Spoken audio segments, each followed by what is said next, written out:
예, 안녕하십니까. 평양만사 김길선입니다. 예, 오늘도 장혜성 선배님을 모셨습니다. 안녕하십니까. 이제 우리가 6.25 전쟁을 계기로 우리가 북한에서 기자 생활하고 사회 생활하면서 들었던 비하인드 스토리들을 지금 이어나가고 있는 거예요. 예. 김일성 저 역적이 저지른 6.25 전쟁의 네 번째 탄으로 나갑니다. 전선이 고착돼서 고지전. 네. 그 다음에 휴전 협정 전야에 있었던 일들, 요걸 한번 해보려고 그래요. 예. 고지전은 언제 정착했어요? 이가 중국인민 지원군이 나왔다가 네, 네. 다시 이자에 서울을 다시 점령하고 네, 네. 수원까지 나갔다가 다시 말하자면 리치웨인가 그때 사령관을 하면서 그 사람이 남으로 나간 국군하고 유엔군을 재정비를 해서 다시 북으로 치기 시작하면서 말하자면 38선 그 일대에서 지금 말하면 그 군사분계선 일대에서 전선이 고착됐다고 얘기할 수 있을 것 같습니다. 근데 하나 재미난 얘기가 하나 있습니다. 52년 7월 달이라든가 그때 인민군에서 말하자면 속초 쪽으로 한개 연대를 지금 상륙해야 돼요. 나름대로 전에도 좀 상륙을 해보려고. 근데 인민군대가 이게 다시 재정계에서 나와서 원산까지 이게 점령하고 보니까 배가 없다는 게요.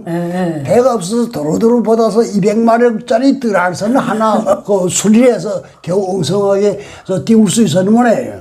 근데 거기 내 참가했던 사람을 하나 만나서 이 얘기 들었는데 근데 이거 200마력짜리 뜰알선에다 가서 어떻게 할 수는 없으니까 그 뒤에다 떼목을 가득 달고 가득 그 뒤에다 한 11개 달아대요. 그 떼목을 한 11개 달고 거기다 76mm 포를 하나씩 이렇게 다 올려놓고 그 다음에 그 인민군대를 한 개 연대를 거기다서 태워가지고서 지금 속초아인가 들어갔대요. 근데 그 고지의 뒷산에 그 국군이 수태 많았대. 많은데 보니까 안개가 깨다가서 안개가 이게 싹 휘어보니까 그 북한 배가 끝이 없이 긴 배가 떼목을 12개인가 달았으니까 배가 끝이 있게 난 생각해보세요. 바다 용이 오는 줄 알았겠네. 그래서 야 저게 소련에서 잠수하더만 핵 잠수함이 나오는 모네다. 그래서 그 정신없이 다 도망쳤대. 그래서 그 고지까지는 무사히 점령을 했는데 거기 부책임자쯤 되는 놈이 제가 다 변절해서 국군에 넘어왔대. 넘어오는 바람에 이놈이 다 그 비밀을 누설했지. 500년이가 그때 그 총책임지고서 나갔는데 그다음에 500년이가 야 이제 그저 너네 여기 있으면 어머러머럼 다 죽는다. 빨리 저 산꼭대기까지 뛰라. 그 앞에 산은 무슨 산인지 수풀이 무성한 그 산에서 돼. 그래서 거기 정신없이 뛰어 있는데 뛰고 보니까 지금 무장 장비는 뭐니 그거 다 버리고서 그니까 76mm 포. 그래서 그것들 제일 주목이라는 76mm 포인데 그거 다 집어내 가려고 살아서 겨우 간 게 불과 몇 명 안 된대. 그 다음에 폭격이 들어오는데 거기 나왔던 사람들 거의 그래서 한 80% 다 죽었다고 그러더라고요. 그래서 자기는 잘 뛴 바람에 원래 해방전부터 뛸래기 선수로 나가서 잘 뛴 바람에 건너사 것이 돼갖고 살았다고 그러더라고요. 그 다음에 고착돼가지고, 서부전선 쪽은 중국인민지원군이 주로 활약하고, 동부전선은 소위 북한군이 다 했는데, 그때 1211고지요, 뭐요, 다 그 고지들 아닙니까, 강원도 쪽. 그렇죠. 근데 김일성이가 이 고지전 이거 딱 정착에 들어갔을 때, 소련이 군사무기 지원을 중단하지, 철감모도 없이 싸맸대요, 김일성이 말을. 철감모가 어디 철감모가 있었어요. 그리고 철감모도 없고 뭐 진짜 포탄이 없어서 쏘지도 못하고 밤마다 육박전을 했다는 거예요. 그래서 고지선에서 제일 중요한 거는 지금 동부전선에 가면 351고지 있지 않습니까? 351고지. 351고지를 그걸 지금 점령하는가 못하는가가 아주 중요한 문제를 제기됐다는 거예요. 그래서 351고지를 점령하는 삼산가 거기서 351고지 점령하돼서 영웅이 3명 나왔어요. 그 가슴을 화점을 막은 무슨 고세필이요, 무슨 김창걸 그 사람들이 352고지를 점령하면서 그 화점 있는 그 가슴을 가슴을 막았다 해서 그렇게 했는데 근데 저기 뭐 바른대로 얘기해서 그런 고지를 글쎄 점령하는데 가슴을 막은 건 아무튼간에 북한밖에 없겠는데 그 사람들은 다 원래 남조선 계열이에요, 그 사람들이. 네. 그리고 북한에서 나온 거 딱 리수복이 천양백 11고지. 여기서는 김일성 고지라고 그러던데 천양백 11고지에 내 직접 올라가 봤습니다. 올라가 보고 이수복이 그 화점 막았다는데 이렇게 오른쪽으로 쭉 이렇게 고개가 있던데 고개가 이제 남한하고 조금 연결됐다고 그러고요. 그래서 남한 쪽에서 공격하려면 거기로 올라가고 저 북한에서 쳐나가려면 고짝을 서라고 그러는데 거기 그 이수복이 막았다는 화점도 뭐 연구 화점도 아니고 콩나물 그저 좀 이렇게 대충 톱으로 해서 잘라서 요 만들어 놓고요 중교 화점 하나 만드는데 그걸 이수복이 막았습니다. 근데 그 사람 말을 멋있게 했다고 해서 김일성이가 두고두고 하는 바람에 그래서 북한에서 전쟁식이 영웅이라는 거는 이수복이밖에 없지. 근데 이수복이 중대 있죠? 예. 중대 문화부 중대장 했던 게 내가 대학 다닐 때 어문학부 학부장 염종률이었어요. 그 대학 다니다가 나가서 이수복 중대 문화부 중대장 정치지도원을 했는데 이수복이가 그 중학교 중퇴하고 나갔잖아요. 예. 글을 쓰긴 썼대요. 계속 뭐 꿀쩍거리길 좋아했대요. 그다음에 죽은 다음에 그 이수복이 그 수첩 그거 보고 그 문장을 자기가 만들었다 그러더라고요. 그러니까 김일성이가 뭐 시찰 나왔을 때 그거하고 이수복이 그거 들고 가서 바쳐놓으라. 그래서 영웅됐다. 나는 해방된 조선의 청년이다. 그 저기 염종률 학장님이 그거 한 거예요. 우리 염종률이 얼마나 경력이 웃기는지 몰라요. 그 노동당원이며 김일성 종합대 어문학부 학부장이며 6.25 때는 1212고지 문화부 중대장이었으며 70년대 말인가 그 딸이 나하고 동창생이거든요. 너 아버지는 지금 어디 가니? 종합대학에서 나갔으니까 불교도련명 위원장 됐대. 아니 너 아버지 노동당원인데 어떻게 불교도련명에 갔냐? 그러니까 김일성이가 부르더래요. 앞으로 저 남조선에 불교계하고 이걸 해야 되는데 당신을 믿고 보낸다. 해가지고 사고 있던 당중은 김정일이 김일성이한테 직접 바치고 불교도는 명위원장으로 나왔다는 거예요. 근데 너 아버지 남의 아버지 답으로는 아니네 그래놨거든 하고 자기도 웃더라고요. 그러고 북한에서 그 영웅이라는 사람들 김기우가 비행기를 30m를 떨고 왔다잖아요. 김기우 영웅 이중영웅인데 비행기를 30m를 떨고 왔다. 이게 말이 됩니까? 말이 안 되지. 그것도 취재를 했어요. 이 사람이 어떻게 돼서 그 영웅이 됐는가 그럼 물어보니까 자기네가 앞에 다리가 하나 있었대. 다리가 하나 있고 이렇게 나지막하는 곳이 있었는데 거기서 그 막심 중기 막심 중기를 그 4개를 묶어서 이렇게 해놓고 김기우가 그때 집에 장가를 금방 가고서 군대를 갔다 보내. 그런데 그 앞에 웬 여자가 가는데 분홍 치마에 노란 저고를 입고서 야, 그 멋있는 여자 가더래. 그래서 가는 거 보고서 야 저거 어떻게 한 번쯤 해먹을 수 없겠나 하고서 계속 그 생각만 하는데 그 미군 아이들 쌩쌩이 어디만 왜 이러더만 그 다리에다 폭탄 뜨는 게 그 여자가 맞아서 돌아갔다는 거예요.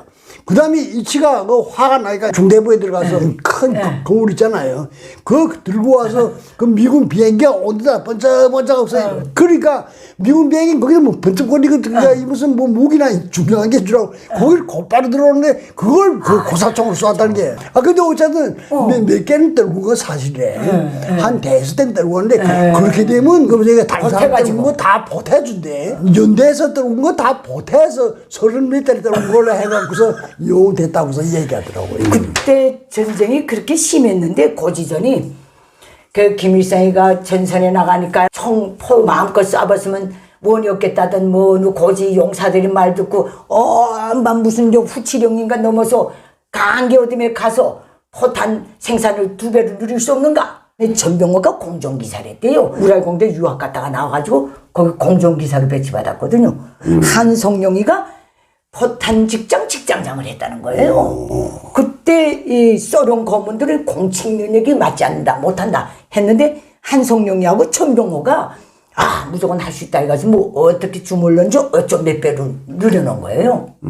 그래서 김일성이가 72년도 자기 소위 탄신 그 기념일에 대연회를 차려가지고 그때 강계 공장에서 기사장을 하던 전병호 부르고 한성룡이 부르고 양쪽에 세워놓고 당신들이 오늘 이 자리에서 이렇게 술 마시며 즐길 수 있은 게 이 두 사람 덕이다. 그 6.25 때 이 사람들이 포탄 생산을 그렇게 넣고 다니까 우리가 오늘 공화국을 지키고 이렇게 살 수 있었다. 근데 그렇게 연설까지 했는데 고지전이 치르하긴 치르했던 것 같아요. 아, 그럼. 고지전이라는 거, 이거 한마디로 말해서, 그, 1211고지 그거 하나만 떼끼기만 한 원산까지 막을 만한 데가 없대요. 그래서 원산까지 내놓고 말해서 금강산도 다 내놔야 된다는데, 이젠 일이 이렇게 됐으니까 말이지, 그때 그 좀 1211고지가 좀 밑에 가지고서 금강산만이라도 좀. 금강산 관광하겠다는 노래는 안 나올 거 아니에요. 그러게, 난 금강산만이라도 이게 나만 따야 됐으면 얼마나 좋았을까 그런 생각이 많이 듭니다. 그 김일성이 항상 자랑해 우리가 그 금강산을 지키겠다고 한치도 내놓을 수가 없어서 동부전선에서 그렇게 많이 희생됐노라. 그 짓고요. 김일성이 그 무슨 1211고지를 직접 가지 못하고 강원도 법동구 용포리 간 게 최고예요. 용포리 가서 그 저기 뭐 이수님이하고 옥치서이하고 둘이 만났다는데 이수님은 후에 평양사는 맞아요. 이수님이는 중국 팔로군 출신이에요. 맞아요. 팔로군 출신. 그 장춘 해방 전투 때, 그러니까 중국 인민해방군 그 장춘을 포위하고서 4월달에 포위하고 10월달에 뒤쳤다니까 중국 아시기들 너무한 거야. 그리고 인민들이 이게 먹을 게 없어서 나오기만 하면 총창으로 도로 밀어야다니까. 나오려면 거기 장개석 군대 총을 한 2자루만 뺏어갖고 나오라. 나오기 전에는 안 받아준다.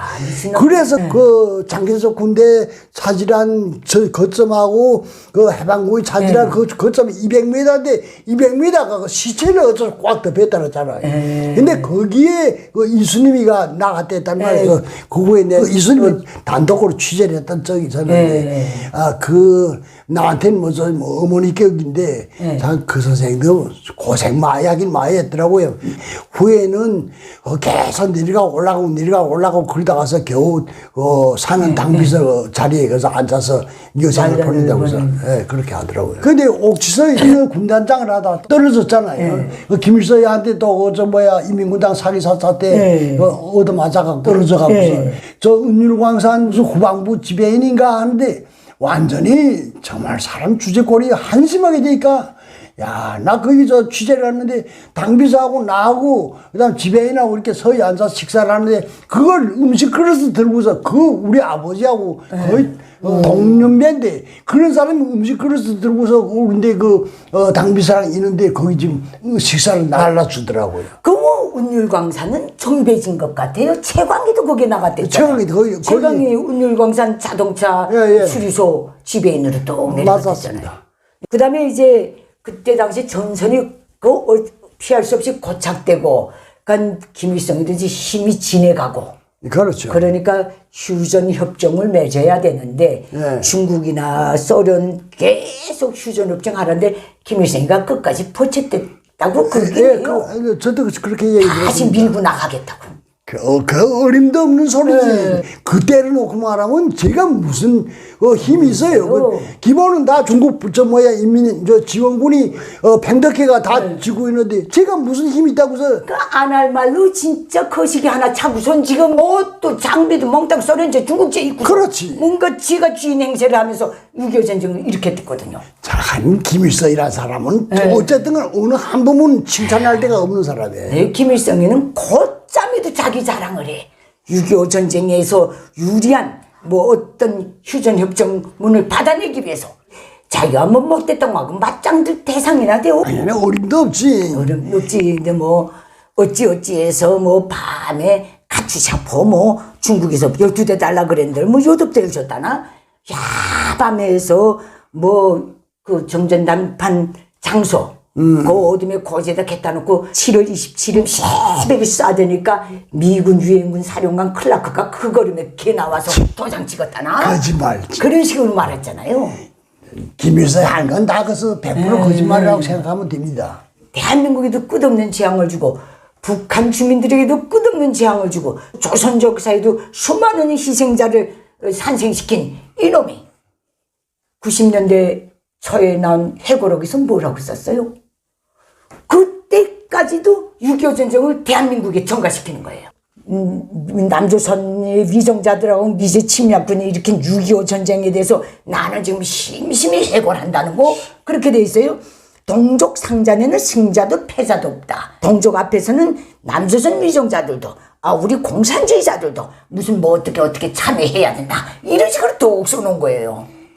김일성이가 공산주의자가 아닙니다. 그건 공산주의자도 아니지요. 완전히 순거저 자기 하나밖에 모르는 그런 인간이에요. 난 거기 있을 때 김일성이 정말 괜찮은 사람인 줄 알았는데 후에 알고 보니까 뭐 비판은 발전의 무게라고 내놓고서 자기는 누구 비판하는 사람은 모조리 다 종파분자요 뭐요 후에 박금철이요 뭐요 다 그 죽여버렸잖아요. 무서운 사람이에요. 자기 세습의 기반을 닦기 위해서 다 정적으로 몰아간 거예요. 세상에 모태도이도 그래 스탈린도 그래 그런 부분에서는 자기 아들 그건 안 그랬거든요. 모태똥이 보세요. 6.25 끝난 다음에 모한용 시체를 들여보내겠다니까 조선 땅에 묻히게 하라. 그럼. 이게 용문한 조중친선의 상징이다. 그 다음에 제 아들 시체 뒤에 올려면 6.25 때 나가서 사망한 중국 지원군 다 드려. 유고를 다 갖고 돌아라. 그렇죠.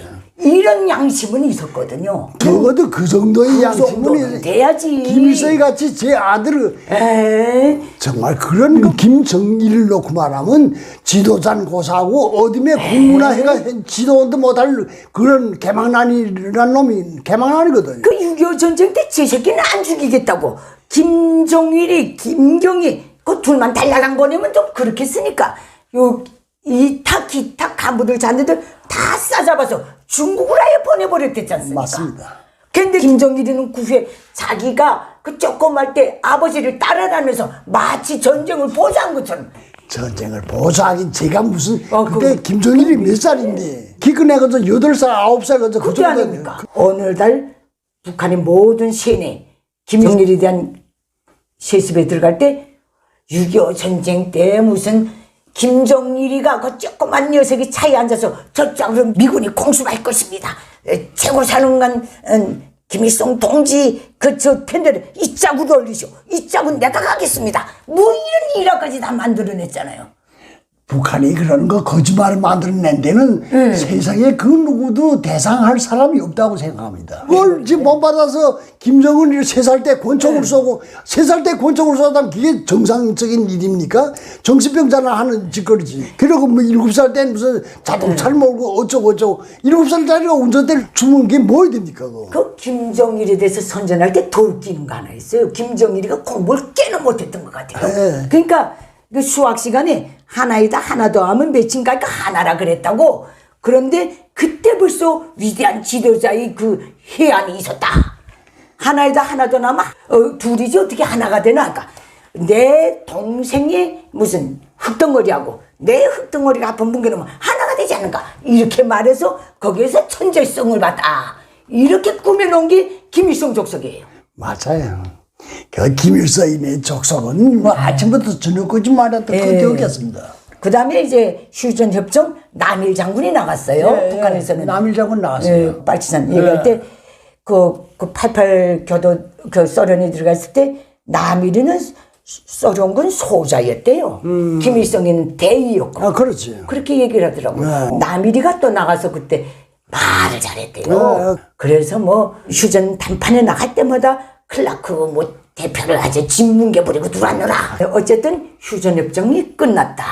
1953년 7월 27일부터 그 끝난 다음에 6.25 7.27 반제 반미 투쟁 월간이 북한엔 존재해요. 맞아요. 그때마다 반제 반미 반남조선 시 퍼레이드 하고 계속 계급투쟁 신천 그 계급투쟁이 성지가 돼버렸잖아요.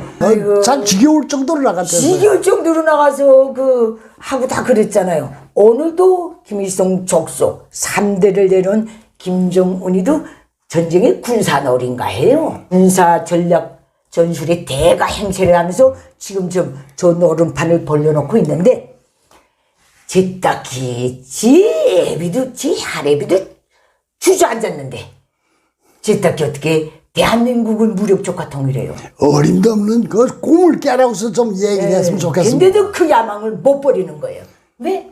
북한 정권 수립의 첫 단추를 그렇게 딱 꼈기 때문에. 맞아요. 남조선을 해방하는 게 주체혁명기업이 전국적 승리라고 딱 그러잖아요. 그리고 내가 생각할 거는 이제는 김정은이가 어쨌든 저렇게라도 정권을 좀 유지를 해야 제 그 나라에서 최고 수반이잖아요. 수반을 유지를 하자는 게 최고 목적이지. 유지를 하자 하니까 그다음에 그 계속 적화 통일에 대한 그 야망을 계속 드러내고 그러는 건데 가만히 있는 국민들 자체가 그 김정은이 그 야심이 돼서 다 깨달을 필요가 있다고 생각합니다. 그렇죠. 지금 뭐 적지 않은 사람들은 아직도 김정은하고서 뭐 어떻게 마주 앉아서 좀 어떻게 좀 화해하지 못하겠는가 꿈 깼으면 좋겠습니다. 북한 체제의 3대 슬로건이 뭔지 알아요? 북한의 주체 사상화예요. 그래서 북한 주민들 다 노예화하고 북한의 전체 국토를 김일성 족속이 소유물로 만들어버렸어요. 두 번째, 남조선 주체 사상화입니다. 그게 대남 무력조카 통일 그거거든요. 세 번째는 온 세상 주체 사상화입니다. 반제 반미 투쟁 노선이 여기에 들어가는 거예요. 이게 오늘 한치도 변하지 않았고 그것이 김일성 족속의 통치 철학인 주체 사상이 진짜 위협을 완성하는 3대 목표로 딱 돼 있어요. 맞습니다. 이게 변하지 않았기 때문에 북한은 오늘날까지 대화로 나오든 뭐 도발로 나오든 북한의 본성은 변하지 않았다는 데 대한 경각심은 항상 가져야 된다. 물론 북한의 전쟁 능력은 이미 다 상실했어요. 맞아요. 예, 나도 그렇게 봅니다. 변하지 않았어요. 우리가 베트남 전쟁 볼 때 북베트남은요 신발도 없이 전쟁했대요. 오죽 사람이 많이 죽을 것이면 원숭이까지 전투복 입혀가지고 전쟁에 내몰았다 그래요. 그때 남베트남은 미군이 들어가 있고 미군 무장 장비를 다 무장했던 거예요. 그런데도 북베트남한테 종래 굴복했어요. 그러니까 이걸 놓고 북한 김일성 족속은 정치 사상적 우월성이라고 딱 말하는 거예요. 저렇게 나를 허들어 빠져나가는 그러니까 전쟁에서는 정규군과 유격군이 합해서 유격군이 이길 수도 있는 상황이 올 수도 있는 거예요. 정규전 비정규전에서 비정규군이 이길 수도 있는 상황 그렇게 될 수도 있잖아요. 그렇죠. 예를 들어서 중국 해방 경우에도 장개석 군대는 미군로부터 상당한 무장을 받아서 완전 정규화 체계를 갖췄는데 팔로군이란 건 완전히 그 농사꾼 군대거든. 그래도 농사꾼 군대가 결국은 전 중국 본토 그 넓은 땅을 다 점령하지 않았습니까?